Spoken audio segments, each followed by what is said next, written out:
भरत अपने पिता की अंत्येष्टि यज्ञ कर रहे हैं। इससे बड़ा कोई यज्ञ नहीं सज्जनों, इससे बड़ा कोई यज्ञ नहीं।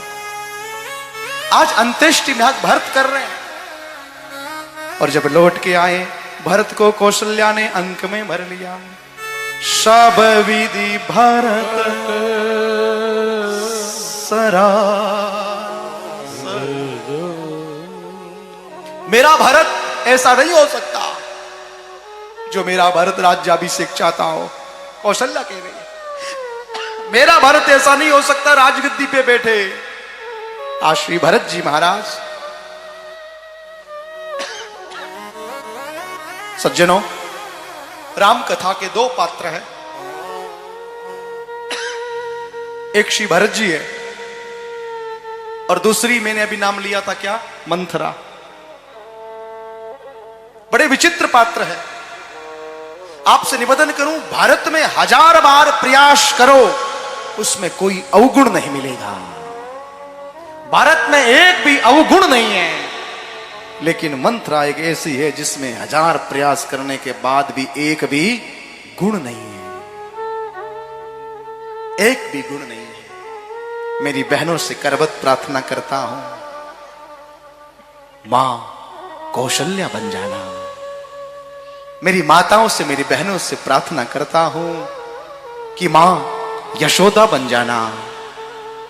मेरी माताओं से प्रार्थना करता हूं यशोमती बन जाना, देवकी बन जाना, लेकिन किसी मंथरा के नजदीक मत जाना। घर का सर्वनाश करवा देगी, ध्यान रखना। भरत महाराज मन में विचार किया। आचार्य सुखदेव भगवान कहते हैं, परीक्षित 14 वर्ष राम अवध में रहे।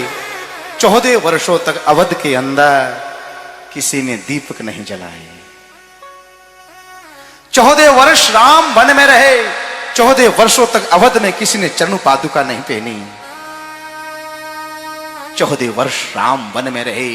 14 वर्ष तक किसी ने घर के अंदर अपने बच्चों की शादी नहीं करी। शादी करेंगे, मंगल गीत गाना पड़ेगा, और राम नहीं तो मंगल किस बात का।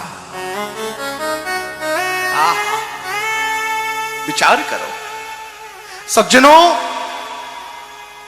कथा बहुत सुंदर है। राम राम है। आज श्री भरत जी महाराज, इतना ही आप लोगों से कहूं, भरत राम को लेने के लिए प्रस्थान करते हैं। और जैसा ही राम जी को लेने के लिए श्री भरत जी प्रस्थान करते हैं, और राम से निवेदन किया, 1000 आग्रह करने के बाद भी राम लौट के अवध नहीं आए। 1000 आग्रह करने के राम जब लौट के नहीं आए, तो भरत ने कहा, भाई मैं आपका छोटा भाई हूं, और बड़े भाई के होते हुए छोटा भाई राजगद्दी पे कैसे बैठ सकता है। राम जी ने कहा, भाई भरत, मेरे पिता ने मुझे वन का राजा बनाया है। मेरे पिता ने मुझे वन का राजा बनाया है। उस दृश्य को आप देखो सज्जनों, दृष्टिगोचर करो तो आपके कानों की खिड़कियां खुल जाए। राम के नेत्रों से झरझर झरझर अश्रुबिंदु छलक रहे।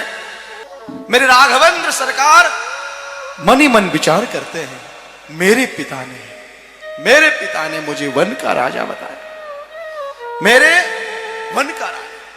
राम जी,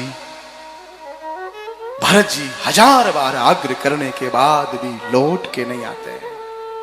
उस समय श्री भरत जी ने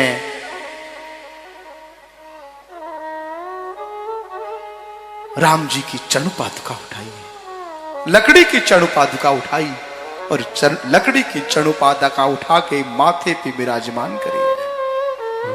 राम जब तक लौट के नहीं आएंगे, राम की चरण पादुका राज करेगी। विचार करो सज्जनों, जब तक राम लौट के नहीं आएंगे तब तक राम की चरण पादुका राज करेगी। ये भाई है, ये छोटे भाई है।